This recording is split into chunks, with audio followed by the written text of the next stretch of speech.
Batman napoletano, napoletano.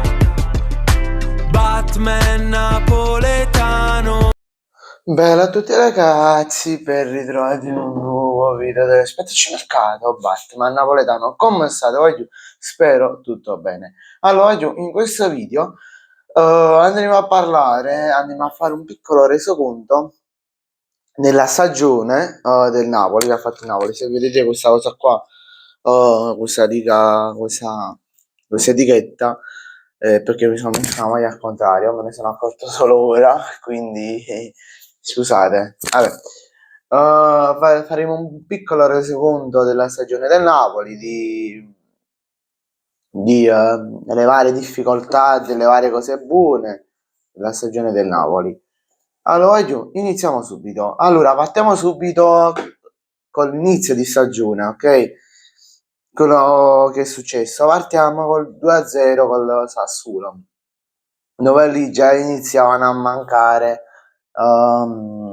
alcuni giocatori, come per esempio Romelu Lukaku, che si era fatto male nella partita con l'Olympiacos.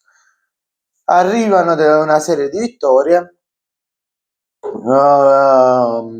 poi arriva a settembre, non mi ricordo precisamente quando, la sconfitta contro il Milan per 2-1, dove il Napoli mi ricordo che fece un buon secondo tempo con il gol sul rigore di Kevin De Bruyne, se non sbaglio, o di Neres, non mi ricordo. Vabbè, poi stesso Neres però fece un tiro, se non sbaglio, per provare ad avere il pareggio, però poi non ci riuscì.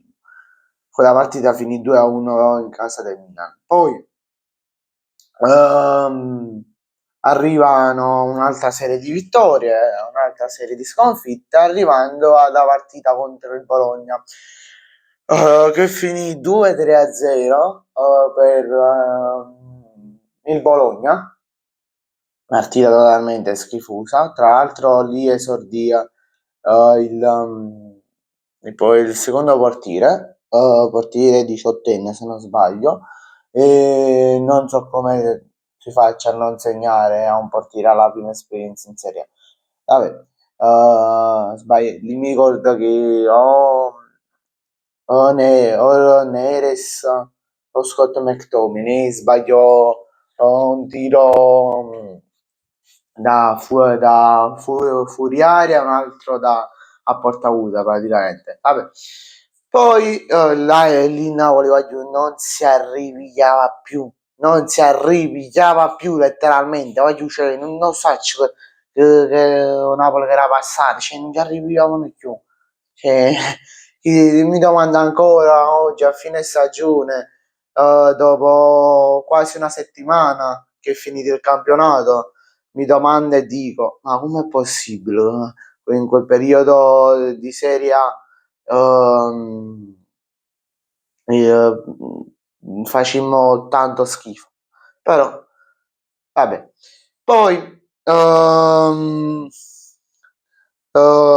pausa nazionali dopo il Bologna, tipo erano 2 settimane dopo, erano 2 settimane di pausa. Partita contro l'Atalanta a Napoli, se non sbaglio, finì per 3-1 per il Napoli. Il Napoli si iniziò a riprendere un po', dove facevamo un ciclo di 3-4 partite vinte, poi arrivò il pareggio con l'Udinese e, e poi da lì, cioè no, il pareggio, scusate, la sconfitta contro l'Udinese, ma mi è venuta in mente che perdemmo per il gol di Echelle in campo, se non mi sbaglio. Vabbè. Poi vabbè, arriva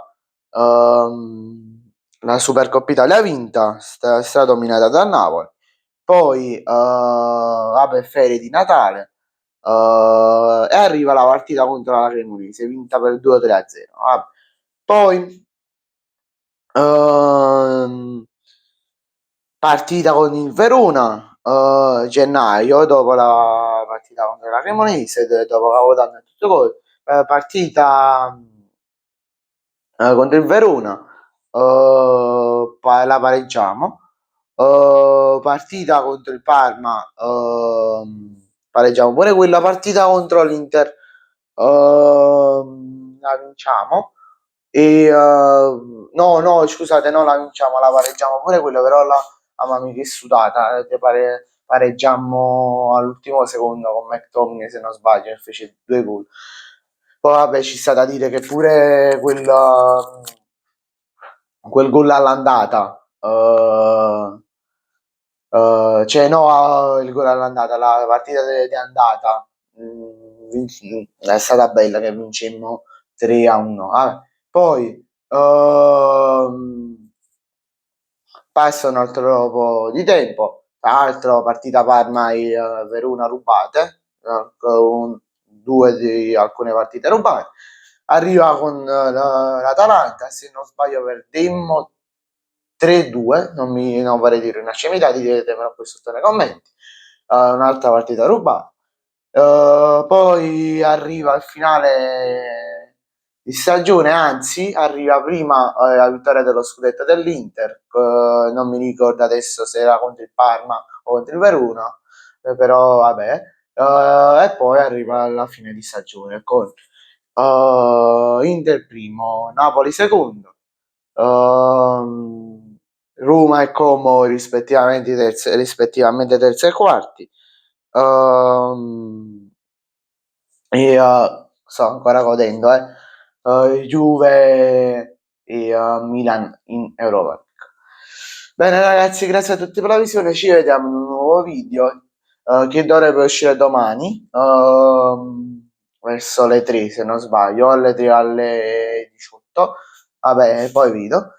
E aiuto, vi ricordo di lasciare un bel like e di iscrivervi al canale. Ciao aiuto.